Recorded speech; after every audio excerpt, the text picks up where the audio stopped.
الحمدللہ محرم الحرام کا وہ مہینہ جسے اہل بیت اطہار حضرت امام حسن و امام حسین رضی اللہ تعالیٰ عنہم سے ایک خاص نسبت حاصل ہے۔ یہ بڑا ہی بابرکت مہینہ ہے۔ ہمیں اس میں امام حسن امام حسین اہل بیت اطہار کے فضائل و مناقب کو پڑھنا اور سننا چاہیے، لیکن جاہل قسم کے لوگ، خرافاتی ذہن کے لوگ اس مہینے میں بھی بہت ساری خرافاتیں کرتے ہوئے نظر آتے ہیں۔ کوئی کھیل کر رہا ہے، کوئی تماشے میں مست و مگن ہے، کوئی گانا گا رہا ہے، کوئی ناچ رہا ہے، کوئی ڈھول کو پیٹ رہا ہے۔ اللہ اکبر! ایسے گناہوں پہ جری ہو جاتے ہیں اور ان سے منع کیا جاتا ہے کہ یہ کام کرنا درست نہیں ہے۔ یہ محرم الحرام کا مہینہ ہے، یہ غم کے دن ہے، ان کے اندر یہ کام کرنا مناسب نہیں ہے۔ تو ان کے گناہوں پہ جری ہونے کا عالم یہ ہوتا ہے، وہ کہتے ہیں ہم یہ کام تو امام حسین کی محبت میں کر رہے ہیں۔ اللہ اکبر! کتنا جاہلانہ جواب ہے۔ اس قول کے اندر بالکل بھی صداقت اور تقویت نہیں ہے۔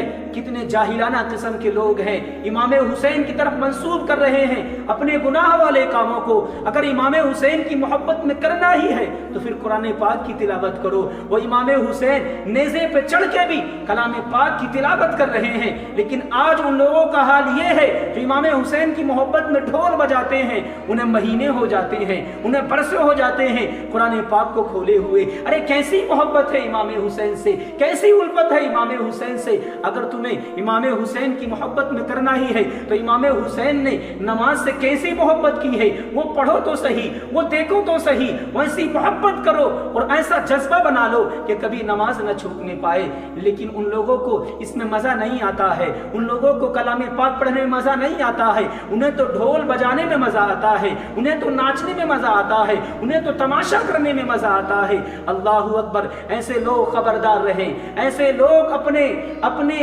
انجام سے باخبر رہیں، ان قریب ان کا انجام بہت ہی برا ہونے والا ہے۔ سیدی اعلیٰ حضرت فرماتے ہیں جو غم کے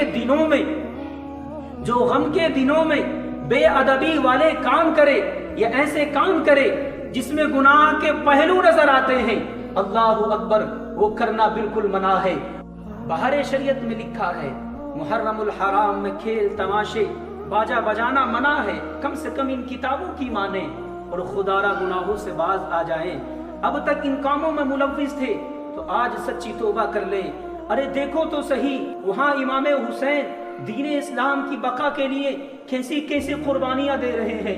اللہ اکبر! ننھے اصغر کو شہید کر دیا گیا ہے، علی اکبر کی جوانی کو چھین لیا گیا ہے، حضرت عباس کے بازو کو ان کے جسم سے جدا کر دیا گیا ہے، اور یہاں ہمیں گناہوں کی پڑ رہی ہے۔ اگر ہمارے گھر میں کوئی غم ہو جاتا ہے، کسی کی میت ہو جاتی ہے، ہمارے چہرے سے مسکراہٹیں غائب ہو جاتی ہیں اور امام حسین کے نام پر ہم ڈھول بجاتے ہیں، کم سے کم یہ دیکھو ہمارے گھر میں اگر کسی کی میت ہو جائے تو کیا ہم ڈھول بجائیں گے؟ کیا ہم تماشا کریں گے؟ کیا ہم ناچ کریں گے؟ بالکل نہیں کریں گے۔ پھر امام حسین کی طرف منسوب کر کے ان سارے کاموں کو ہم کیوں کر رہے ہوتے ہیں؟ خدا را باز آ جائیں، خدا را باز آ جائیں۔ کرنے والے کام بہت ہیں، محرم الحرام میں کرنے والے بہت سے کام ہیں۔